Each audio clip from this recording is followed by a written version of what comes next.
How many Americans are quietly counting on an inheritance to fund their retirement? More than you'd think. And most of them have absolutely no idea how badly that bet could backfire on them. Let's define what we're actually talking about here first. An inheritance is any money, property, or assets that pass from one generation to the next when someone dies. And when people factor that into their retirement plan, what they're really saying is, part of my retirement funding will come from a relative passing away at some unknown point in the future. That is a plan built around someone else's death, on a timeline nobody can predict. And as you'll see later in this video, the data shows just how dangerous that assumption can actually be. Now here's the number that gets everyone's attention.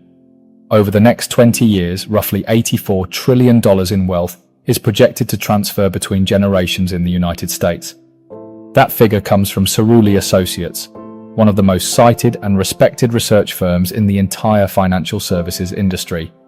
$84 trillion. The largest generational wealth transfer in human history. When most people hear that number, they immediately start doing mental math about their own family situation. And you can see why. Most people hear 84 trillion and picture a massive wave of money moving broadly through American households. They picture parents with a paid-off house, some retirement savings, maybe a brokerage account built up over decades of patient work. They picture that money eventually coming their way. And according to the HSBC Future of Retirement study, roughly 1 in 3 Americans who have not yet fully funded their own retirement are counting on an inheritance to help fill the gap. That is a remarkable statistic. A lot of people are quietly building their financial future around something they do not control, on a timeline nobody can guarantee. But here's the thing. That $84 trillion figure does not mean what most people think it means. It does not mean $84 trillion is being distributed evenly or broadly across millions of American households. The Federal Reserve's survey of consumer finances paints a very different picture. The wealthiest 1% of Americans hold roughly 30% of total household wealth in this country, and the top 10% hold close to 70%. So when you hear that $84 trillion projection, the overwhelming majority of that money is moving between already wealthy families. It is concentrating at the top. It is not flowing broadly down into middle-class households at anywhere near the rate the headline number implies. So what is the median American household actually inheriting? According to data from the Federal Reserve Survey of Consumer Finances, the median inheritance received by households in the middle wealth quintile, that is the middle 20% of Americans ranked by net worth, lands somewhere between $50,000 and $70,000. That is real money. That is genuinely helpful. But it is not a retirement plan on its own. And more importantly, it is not guaranteed. Here's where things get interesting.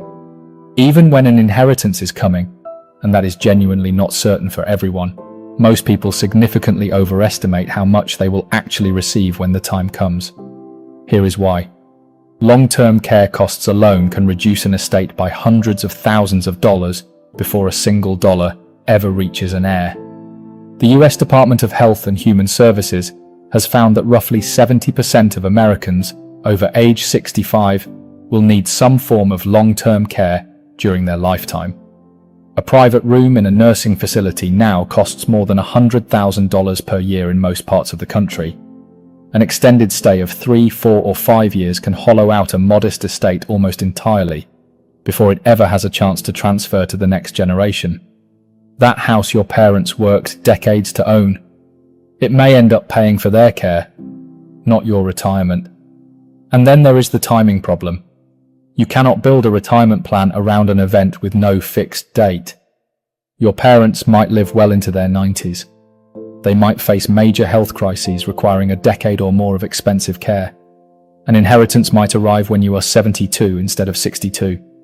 The gap between when people expect to receive an inheritance and when it actually materializes, if it materializes at all, is one of the most dangerous silent assumptions in retirement planning today. A lot of people are counting on money they may not see for 20 years, if ever. But the timing issue is only one part of the problem. The other part is what happens after the money actually arrives.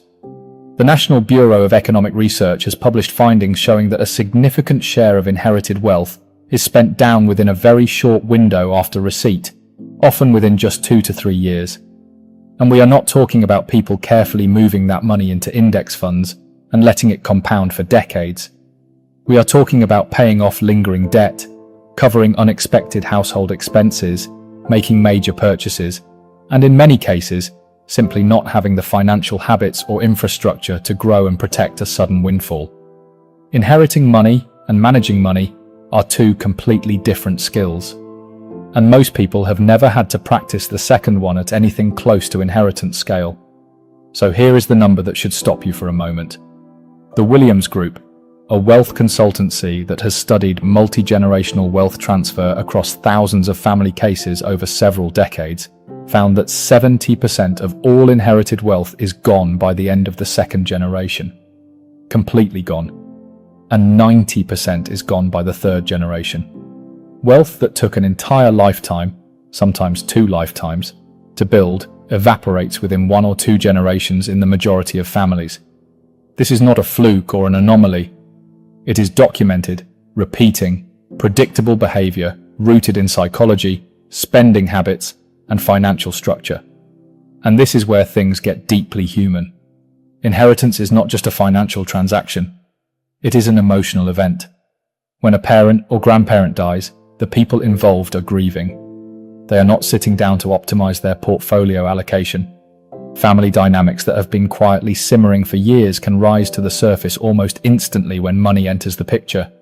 Disagreements about how the estate should be divided, who sacrificed more through years of caregiving, what the deceased would have truly wanted. These conflicts are extraordinarily common and often very costly. According to data drawn from Pew Research surveys and the Federal Reserve's Survey of Household Economics and Decision-Making, disputes, unexpected debts, probate and legal costs, and caregiving-related drawdowns reduce what heirs actually receive compared to what they expected in the majority of middle-class cases. Once you understand that, the entire math on counting an inheritance changes completely. So what does all of this mean for your plan specifically? It means an inheritance should be treated exactly the way you would treat a potential bonus at work.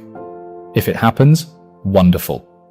But you do not build your mortgage payment around a bonus that might not come. You do not skip retirement contributions because you think you might inherit money someday. The risk is simply too high and every single variable is outside your control. If you are in your 40s or 50s, and you have been quietly factoring a future inheritance into your retirement projections, even just as a mental cushion, the most important thing you can do right now is remove it from the calculation entirely. Run your retirement numbers without it. Build your plan as if that money will never arrive. If it does arrive, if your parents navigate the healthcare system without catastrophic costs, if the estate is handled cleanly, if the timing lines up, then you have a genuine bonus. Use it to retire earlier, travel more, help your children get started, or build a legacy of your own. That is a wonderful outcome. But it cannot be your foundation. Your plan has to be funded by you, your savings rate, your 401k contributions, your IRA, your investment decisions, your social security timing. Those are variables you can actually control. An inheritance is not a variable. It is a possibility. And real retirement security cannot be built on a possibility. Build your own plan first. Protect it. Fund it consistently. And if something extra comes along one day, that is just gravy. Now, I want to hear from you directly. Have you ever, even just quietly in the back of your mind, factored a potential inheritance into your retirement planning? Drop your answer in the comments below. I read every single one.